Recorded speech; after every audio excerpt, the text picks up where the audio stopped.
welcome to Abracadabra, create what you speak.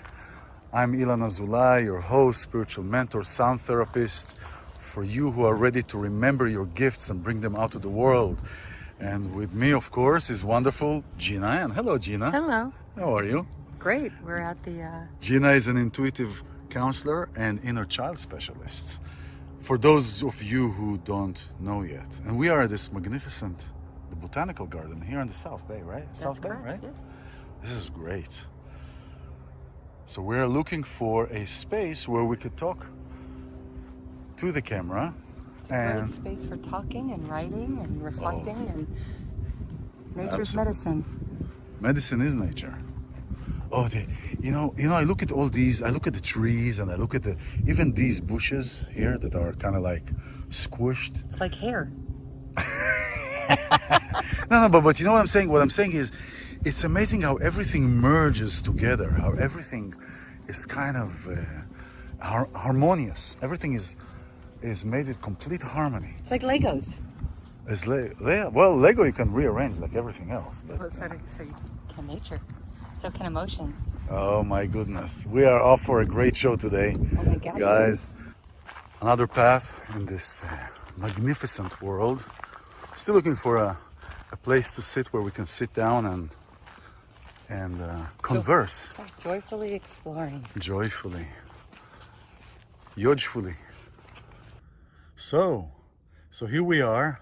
We're in this wonderful botanical garden in the South Shore somewhere. South Coast Botanical Gardens. Coast. And it's like 92 degrees here in Southern California. So we found this place. That there are a bunch of trees that fell down. I guess they were done with the heat. They said, okay, we're just going down. And so you have to see it around here. Maybe later we'll put a clip of all the trees are down. So we found a bunch of trees and placed the mic, the camera, and here we are. So it's a great day. It's been a great location spot. Great location. So, you know what the thing is? It's really about the synergy of everything.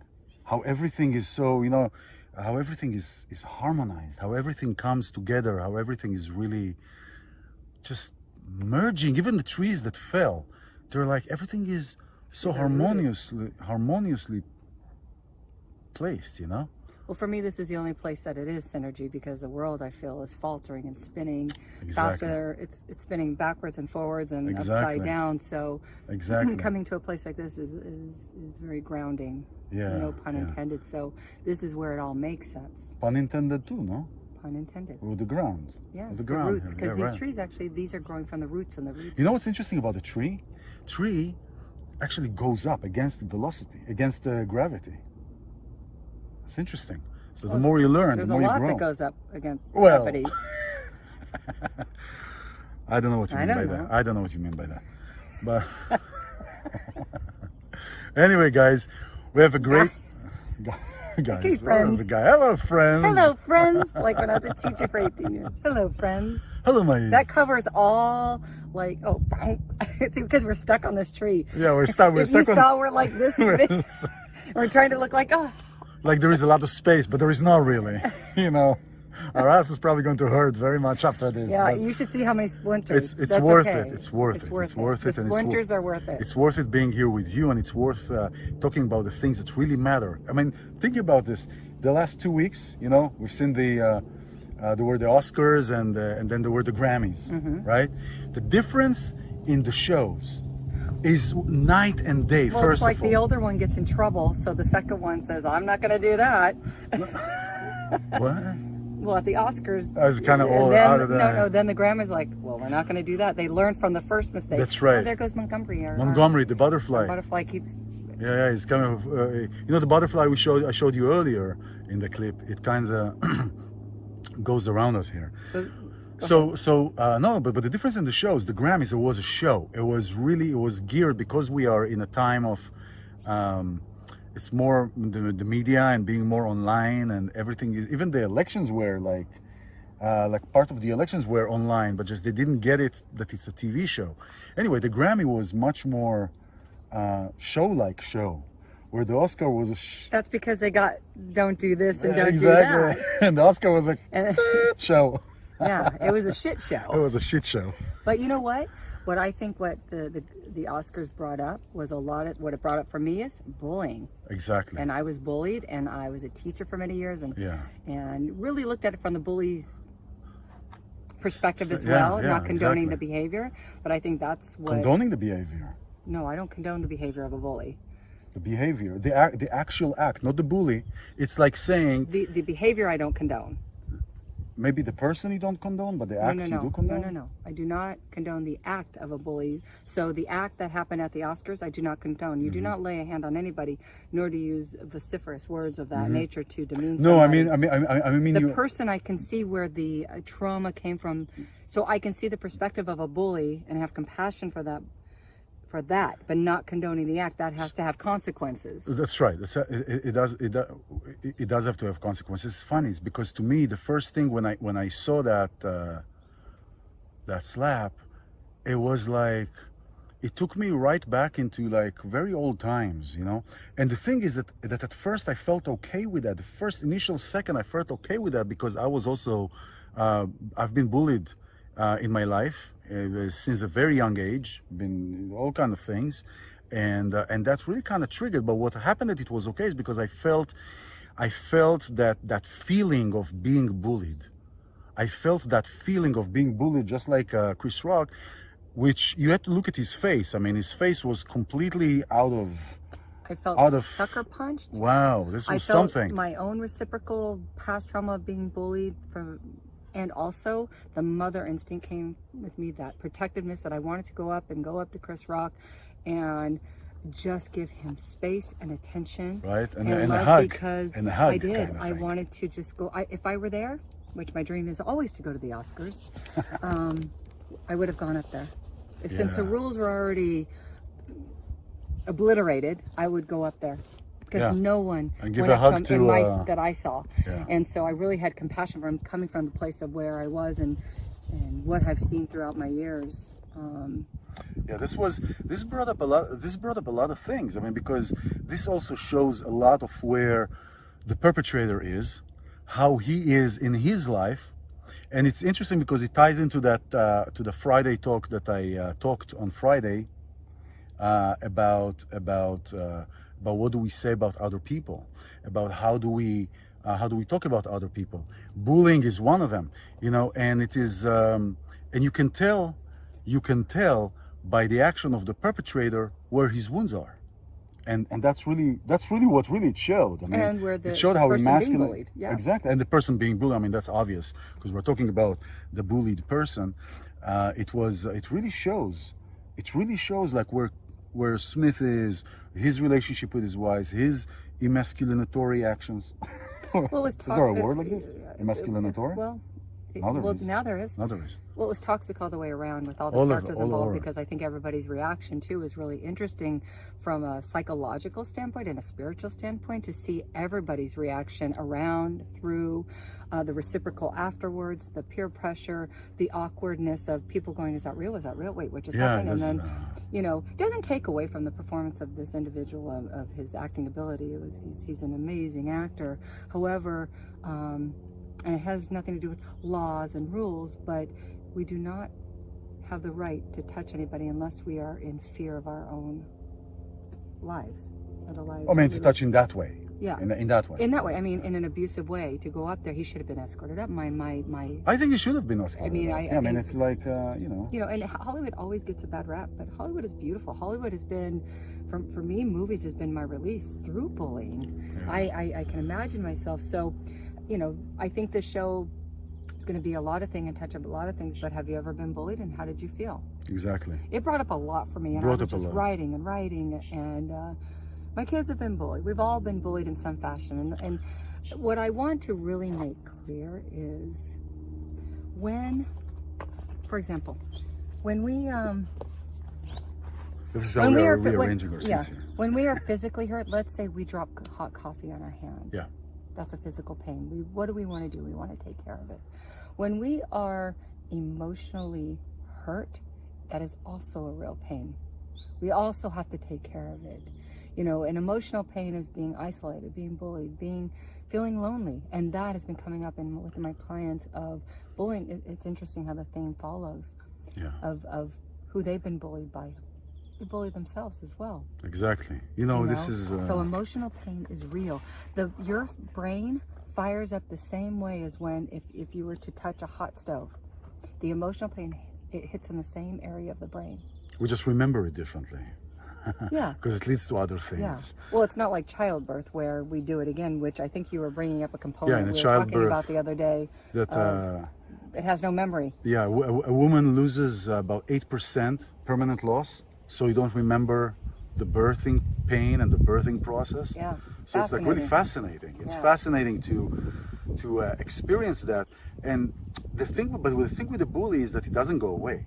No. The thing with the bully is that it stays, and what ends up happening, and I can talk from personal experience, what ends up happening, it goes into the place of what kind of people do we attract, right? So when I've been bullied, what happened is it predispositioned me to be in a place that I feel already as if what the bully did to me is true. And here's the thing, if you walk down the street and somebody comes to you and right away says to you, oh, you motherfucker, you are like this and you are like this and you are a liar, and you really didn't, you know. But what happened is, because you have been bullied, because you have a sign, a mark that you have been bullied, and the bullies can recognize that. Smell it. They smell it. They see it from 10 miles away. Then you start believing it, and you start walking around believing that if something happens, then they probably are right. That ties into, and I want to add this, and we talked about this in the past, but in a different connotation. That adds to, if you sit in a room, let's say it's an event, a party, and you have 50 people, 100 people there, or whatever that is, and there is a glass or something that shattered and fell across the street, across the room on the other side, who is the first one to get up and fix it? The bullied one. The bullied one, because he wants to satisfy. He wants to please, yeah. Please, dad. Yeah. He wants to please the other side, so he gets up and does that. Not, you know, and here's the thing, and you justify it by, oh, I'm here to serve. Another example is somebody who you walk out with them and they never have a decision. They say, oh, whatever you want is fine with me. Whatever you want is fine with me. Whatever you want, sir, is fine with me. Whatever you want is fine with me. You please. And that's how the bullying, that's how the bullied is being, how this action can be manifested. And I like how you're not saying victim of the bully, because I think we get tied into because I don't think it's victimization. And I mean the first we're trying to but it's great. It's so lovely. We're literally sitting on a tree, which is so lovely.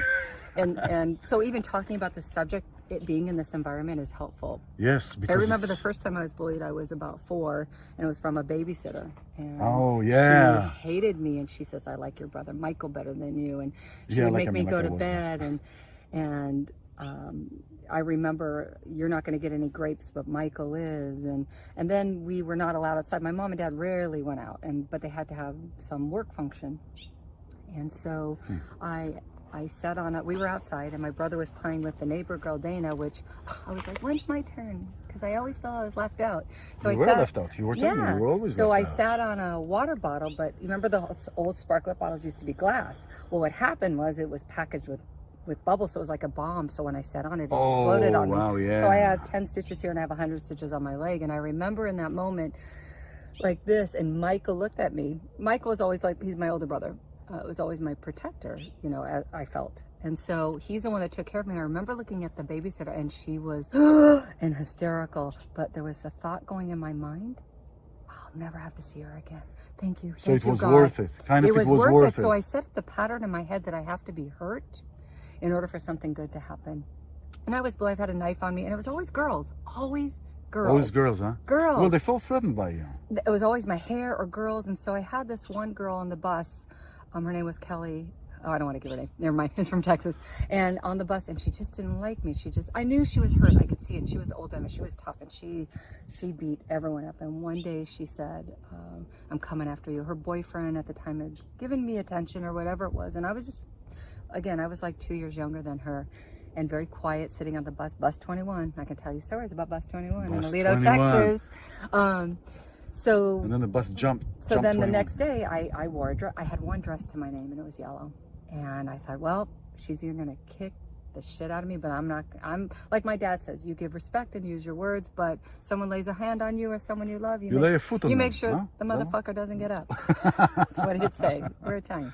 So the next day, I'll never forget it. She came up to me, and my brother Michael. The only time I ever remember somebody sticking up for me in my entire life.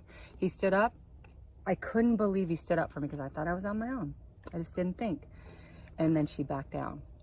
So years and years, 30 maybe years later, when Michael and I had this little disagreement or an impasse in our relationship, why it crushed me so much is because I always thought of him as my protector, and I thought he didn't have my back at the time I needed him, and needed him very much. But since then, we have, you know, it doesn't mean the love was taken away, right? It doesn't mean the love is taken away. And, you know, but these are the instances where where I had to work on myself. It was an opportunity through the years to work on myself and come into my own, because as you said.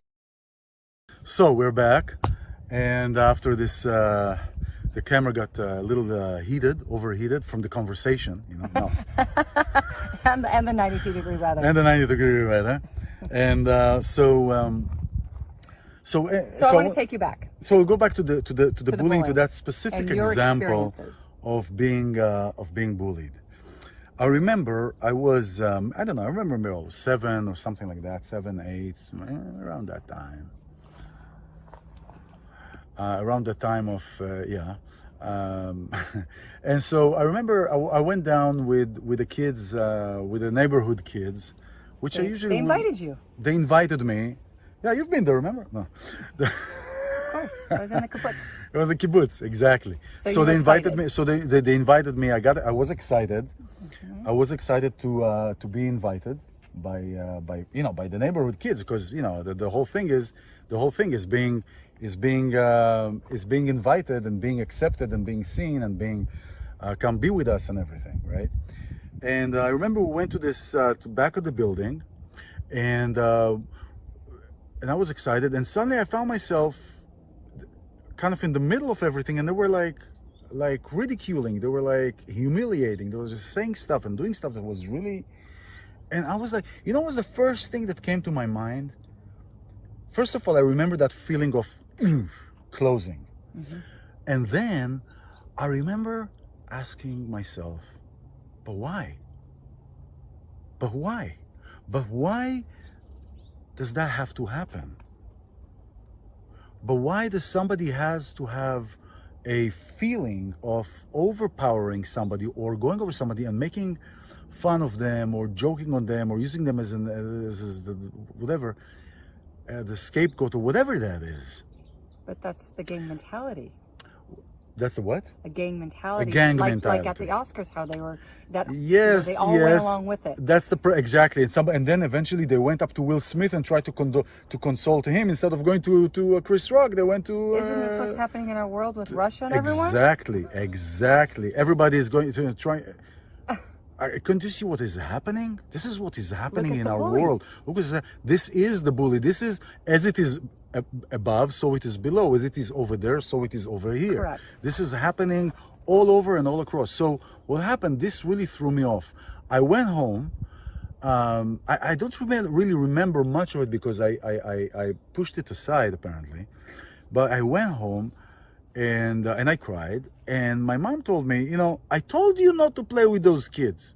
Do not play with this. Come on, So there are two things here.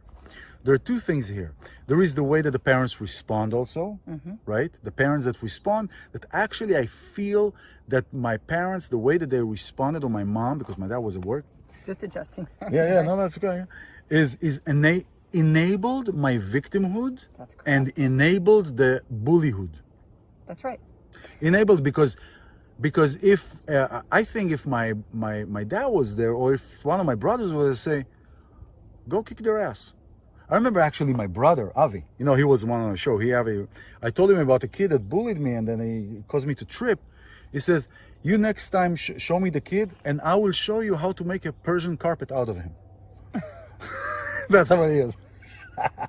And you know what's the noise of a carpet? How does a carpet make? You know the noise of a carpet? I only know the magic carpet. Oh, okay. Anyway, I don't know. But anyway, when we would slide on it, it would go shoo. No, because it would go like. Oh. It goes. It depends how slick. My mom cleaned that floor like. Like you could spit on it. And yeah, you could we'd eat go in from our it, socks. Yeah, we could eat on it. So, but that's a good anyway, point about the parents. I want to lead into that yeah, because I want ahead, to get back to trauma. So when I work with adults and communication between adults and their children, or parents and their children, when a child is screaming and having a tantrum, that is their call for help. Now, we have to have boundaries and consequences with things. And but this is their way of communicating, right? And so when it's saying, I'm hurt, help me. So what do parents typically do sometimes? Stop crying, I'll give you... Exactly. Stop crying. Jinx. So if we were to say, come here, darling, I can feel how you're feeling, and let it out. And allowing them to speak and to bring it that from... means the trauma that they experience allows it to die because it's been accepted. Yes. Not the trauma was accepted. The place where I was, or the place where the kid is accepted with no judgment. Yes. That's, by the way, my traumatic stain. That's, by the way, my definition of freedom. Is to be without being judged. That's right. To be without being judged. And here is the thing about and we'll go back to what you were saying. No, that's good. The thing about when we are in an emotional space. When I feel sad, I'm not sad. I feel sad. When I'm angry, when I feel anger, I'm not angry. I feel angry. Things are moving. Nothing is, we are not our emotions. We are not our feelings. Because they're fickle, they change. Like today you feel sad, tomorrow you feel blah. Like the other day, I felt like total blah. Well, look at the Oscars now; everyone's laughing. Exactly, but what happened then? Everybody, no, but like the other day, like 2 days ago, I was telling you, I felt totally blah. I felt totally and down, and I felt, and it affected the way I felt in my body. And I said, you know what, iLan? And I said, what? And I said, iLan, you said. Because it was number 7, I was talking to number 6. I got it. Okay? No, I do the same thing. Yeah, so I said, you're just feeling it. Tomorrow is a new day. In an hour is a new hour. And it was fine. And it was fine. So if you would have called me, I said, oh my God, get over it. Yeah, you Italian. Sharmuta. I didn't teach her that. Kaki fish garden sharmuta. Oh my God. No, but I understood, and it's loving and supporting from a place of understanding. Very supporting. So when parents do that with their children, it's not condoning behavior to enable them that every time they cry they get their way, but you are having a moment. It's accepting that it's okay. You have this moment. Exactly. Now here's the thing. It's not trying to fix you. It's like, okay, we're gonna just go through this moment and see where it leads you. And you did the best thing. You're like, oh, okay, you wanted to push yourself. Maybe I should do something. They're like, you know what? I'm just going to rest. And like, wow, look at the beautiful lights coming in. It is. I can see it like that. I know, see? You want to be in the light? Be in the light? I'm in the light. You're in the light. The thing is that eventually, bullying, if you're bullied enough and you're aware of that, you become stronger and you eventually come out of it. I remember. Well, you have a path. You can either become stronger or you but I think it depends on the situation. Well, did you have a situation where you were confronted with a bully and finally spoke up and spoke it within and confronted? Oh yeah. Because you can be cuckoo inside but still speak up. So here is the thing. Here's the thing. What happened in high school? I was playing because at the age of 10 I fell in love with Madi Caspi, with this musician, and so every musical event that was in school, I would be involved in it, right? So there was this musical event. It was high school. I think it was like the 10th grade or something like that, and I was setting up the stage, and came Paulie. Now in came this guy. I forgot his name. Doesn't matter. We're not going to say names. I don't remember his name even. Also, if I wanted to remember, I don't remember his name. We'll call him Paulie. Call him Paulie. So in came Paulie, and in Israel, right? Somebody's named Paulie in Israel. Paulievich? In came Sharmut, and he was starting to pick on me. Right now, this kid, he was known not to deal with. Everybody was afraid from. Everybody was not dealing with him. I mean, everybody was like, stay away from this guy, don't know, because he's like, when he gets crazy, his blood goes out of his head and he just hits you. He comes. I don't remember what he said. And then he started telling me, oh, if you do this, I'll... And now inside, I'm like, like a duck in the water, where on the top is like, cool and calm and collected. And underneath is like right? Right? And so I told him, what are you gonna do? And he was like, what? It's like, what are you gonna do? You're just talking. You're all talk. Everybody says that about you. You're all talk. What are you going to do? I was doing to him like this. I remember this thing. Oh, afangu. I know. I remember my parents. Afangu. Oh, Israel, same thing. Close. Yeah, afangu. We spit it. Italy is there. If I spit from Israel, Italy is there, right? So, and I said, you're not going to do anything. Take your best shot. I remember that sentence. I said, take your best shot. What are you going to do? And what did he do? And he was all the time with his face like this. Yeah, there was this thing that somebody was near me and he said, hold me that I don't kill him. Hold me back. Like. He didn't do anything. He like, and then he looked at me and he turned around and he left. There you go. And I was like in the sky. And since then, this kid never talked to me. Never. It was 2 more years of school. Because they're a coward inside. The guy never spoke with me. So for you, I'm saying, if you're experiencing this Bolshovsky, in Russian, bully is Bolshovsky. No, I'm just kidding. It's not what it sounds Russian. Bolshovsky. If you're experiencing this bullying, understand that they were bullied.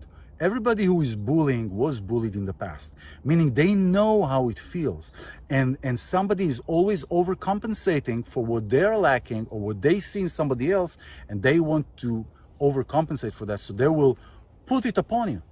They will put it upon you. And if there is something that you intimidate them with, like Gina with her hair and how she is, and I was with whatever it was, I had hair, but hair was a thing. But remember that they are lacking of that. When somebody bullies you, it's because they want something that you have and they don't. And that is a crucial thing to remember. It has nothing to do with you. It has nothing to do in the moment with it you. feels like it though, and at the moment it dangerous does. Situation. We want to take bullying very seriously, and every situation is different, and like I said, what's happening in the world with Ukraine and Russia, and it's scary. It's scary because there is a bully in charge, and the Russian people don't want this as well, and the Ukraine people, and so we put ourselves in the position when we see others being bullied, we help. Mm-hmm. We help in any way we can. That's how we heal ourselves as well. So yeah, there is go ahead. No, I just said I understand. I even wrote a book about it. My second book is Jojo Christo. Not Christo. No, not Christo. Christo is the Jojo and the bully frog. Oh yeah, and he was bullied because his family bullied him, so he didn't know there was another way. Exactly, he thought that's what it was. So of course Jojo taught him from Swampy, who is Billy Gallo actually, my acting mentor, because he's more than just an acting coach, is taught him meditation and breath work, and showed him that the bullying, how it made someone else feel. He didn't realize how it made him feel. Now, not in all cases. So when you look back at the Oscars and perhaps what he was going through, there's something so much deeper than. And then I look at Chris Rock and how is he handling? Like, I worry about him right now. How is he handling? He's fine. Yeah. They think, oh, because you have money, you're fine. It doesn't matter. He's still, I'm sure it left.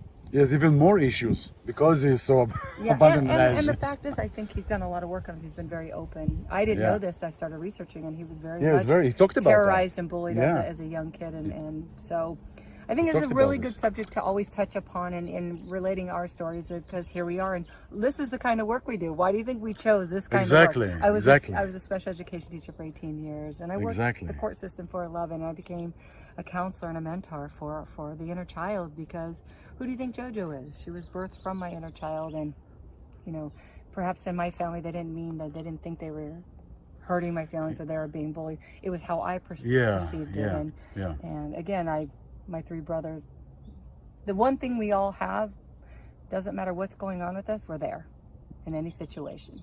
So there is a sentence in the Gemara. Actually, King Solomon said that. Haposel bemumo posel. That who X's out somebody, X's out something in himself. Can you explain that? Yes. What does that mean? Meaning, if I see something, if I point out negative things about somebody, or I am saying, oh, you are like this, oh, you are like that, oh, you have there, that is because it is something in me that is not complete. It is something in me that I'm not happy with. It is something in me that I don't like, so I take it upon somebody else. Let's bring it to our knowing, to our language that we talk these days, right? We are reflections of one another. Projections and reflections. This is exactly what it is. Haposel b'mumo posel. To lifsol is to X out somebody, to like discredit somebody, or put down somebody. When somebody puts down somebody in himself. And so when we see somebody, if we are finding and emphasizing what we think is negative in them, what we think is a flaw in them, there is at least 1% true in me of that. At least 1%. There's always at least 1% in me. And why? Because I recognize it. How do I recognize it? Because I know it. How do I know it? Because I have it. Because you experienced it. Because I experienced it. Or I am that. Or I've been there. Or I've seen that. Or I've been to that movie and the actor dies at the end. All these kind of things are there. So projections and reflections. When somebody says to you something, it says, don't project on me your own sorrow or your own pain. This is coming from you, right? This is what it was talking about. This was talking about. And it's interesting, I was saying that this portion of this week is called Metzora. What happened? Here, hold this for a second. I have to... oh, that looks very phallic. Hello, how are you? Oy vey. No, I need to position my our tuchas. My tuchas. On our tree branch. Exactly. So, Parashat Metzora, the portion of today, of this weekend, is leprechaun. Like when somebody, not leprechaun. When somebody gets the leprosy. Oh, leprosy. That's different than leprechaun. No, not leprechaun. No, go away. Exactly. And why would people get that? When they would say negative stuff about other person. Lashon hara, the negative speech about another person. And the negative speech, you can say, hey, let's talk about this guy. You say, hey, this guy is not listening, so what do I care? Well, first of all, we omit energies. We omit energies into the world. And second, if I don't know her and I'm talking to her and I'm telling, she tells me about an experience with somebody, and I say, oh, you don't know this guy, man. I tell you, this guy is this and this and this and this and this. That is creating in her a different feeling towards that person. That creates a negative impression in her towards that person. That's if we're swayed to that, yes, and we are sometimes swayed by that. I feel if you haven't done anything. Unless it is good, unless I know that person is a crook and that person is doing wrong to people, then it is my duty to say something about it to save her so she doesn't go through that. Yeah. But just to say, oh, he did this, he's a bad guy. No. There were stories in the Gemara about different rabbis, that different communities, that like one of the rabbis, of our times, Rabbi Akiva Shinpon, I think, if I may be mispronouncing his name, but anyway, he was the rabbi of one of my rabbis, one that I study with, and. On Shabbat, they bring the kids to play, and his kid came and started crying. And said, "Why are you crying? What happened?" "Oh, somebody hit me. Somebody hit me in the yard." I said, "Okay, tell me who hit you." No. I can't say it's lashon hara. It's evil inclination. No, I can't. It's speaking bad about the other person. No. If it's something that the kid has already ingrained, that community already ingrained, that you don't speak about the other person, especially negative things. You don't speak about the other person negative things. But if it is for the purpose of healing, or if the purpose of helping or doing something productive, that is okay. So anyway, this is about aposel b'mum posel. This is about when somebody sees something in somebody, that's the bully. That is the bullying, that they see something in you that they're either lacking, they're either not complete about, they're either not healed from, and they see it in you, that which they want, that which they desire, that which threatens, they feel threatened by. Because they want that. Because they want, like with you with your hair, for example. or whatever, you know, how you were, the innocence of being the way that you were, the playful kid, the kid that only sees good. You know, didn't you have this thing? Didn't you tell me that you had this where people told you, "Oh, you're too happy. Mm-hmm. Oh, I get it. That's get down. You're too happy." Yeah, you're too happy, or don't say this, or wanting to control how, because I think positively and everything. And I said, why does age make a difference if I want to go swing? Or they think they put a stigmata on age of this is what you're supposed to do and act like, and I've always just felt like me. Yeah. Now, it doesn't matter. Here's a question. Here's a question for you as well. Let's say you're going to meet one of these bullies, okay? That has bullied me? That you bullied you.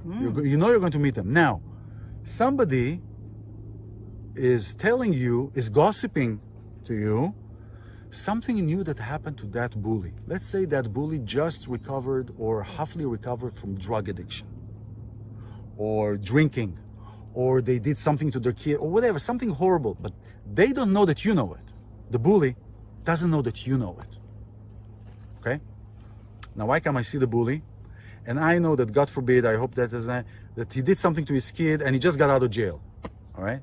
He doesn't know that I know that because you told me about it.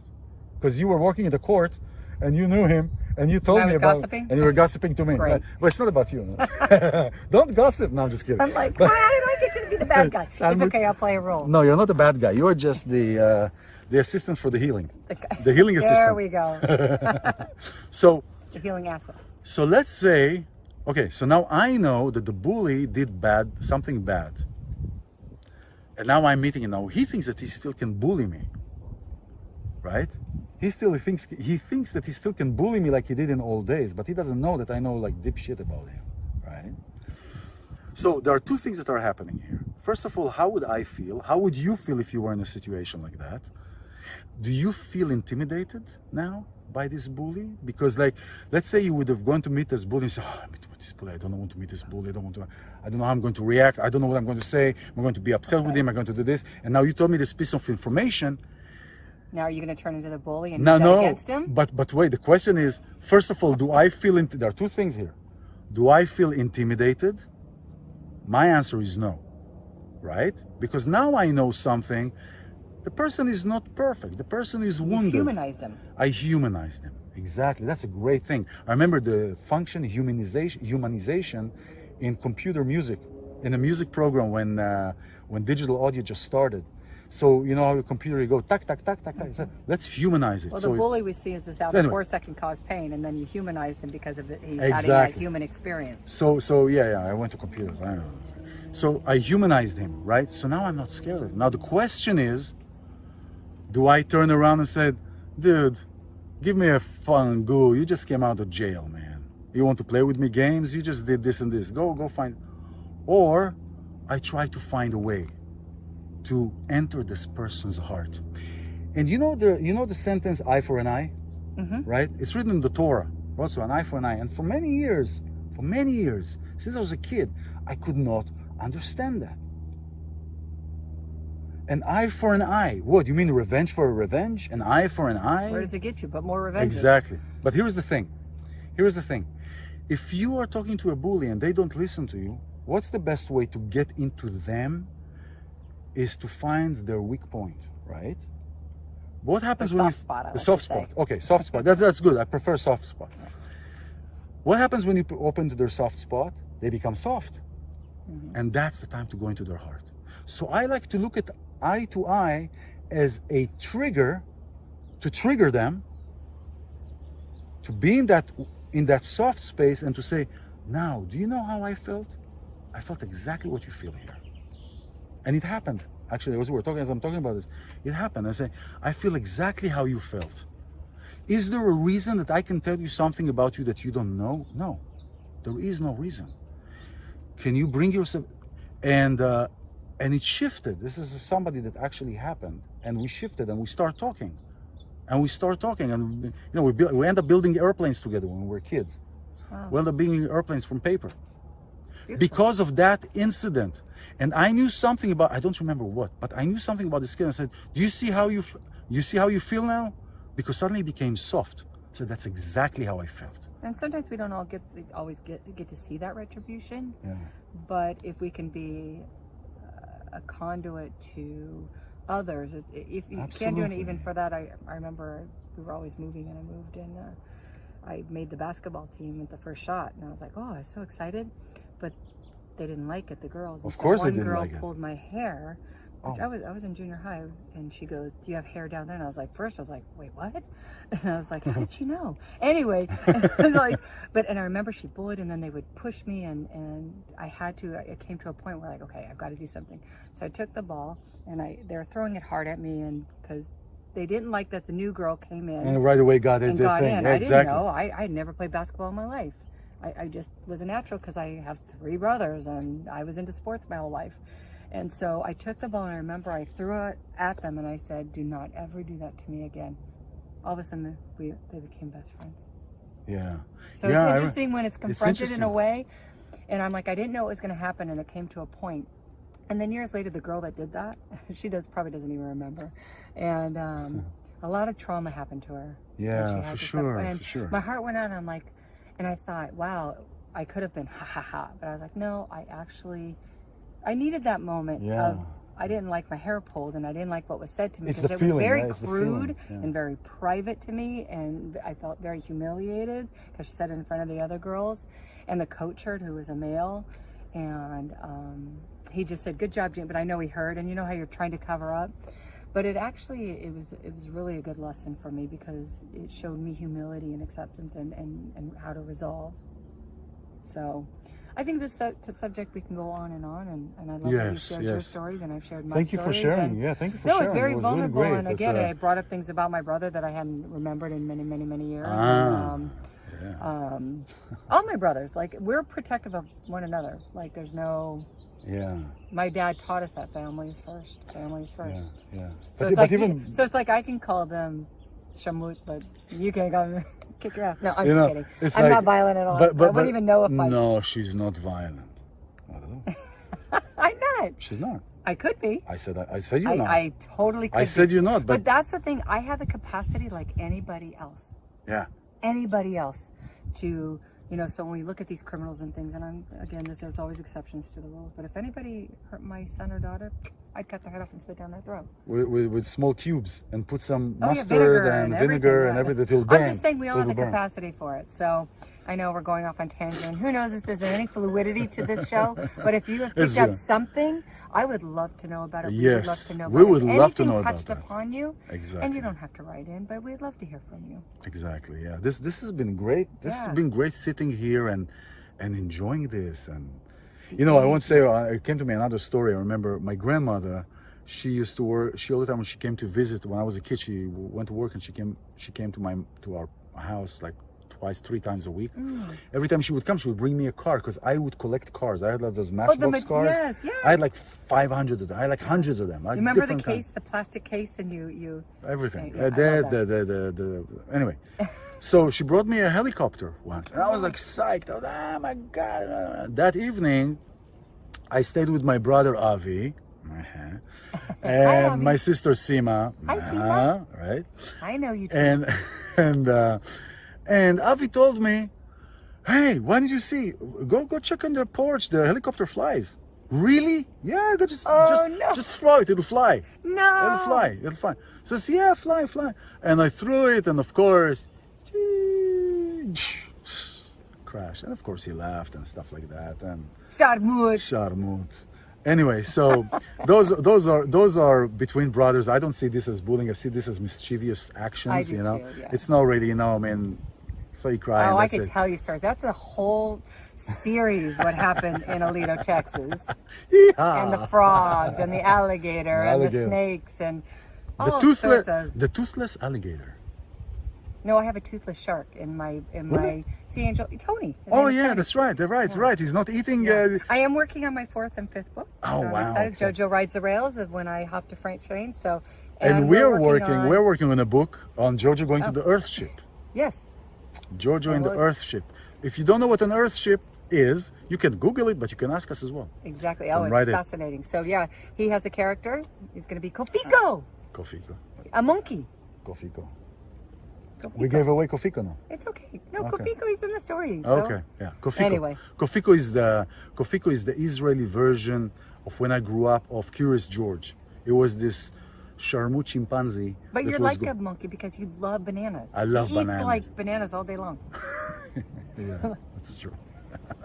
So yeah, it's really great. But anyway, this show has been really great. I really fun. enjoyed this. I hope you'd enjoy it. If you didn't, we enjoyed it. Yeah, if you didn't enjoy it, that's fine. And Mike enjoyed it. Mike enjoyed it. We enjoyed it. You know, if you And enjoyed whoever it, listens, please pass it Yes. on. And if you think this could be a value, or if we can be a value, reach out. You know, Yes. we both do our own work. But he does amazing sound. I was very super sensitive to sound until I met him. Actually, I didn't like sound bath and sound healings, and like my eyes are watering even thinking about it because it was so painful.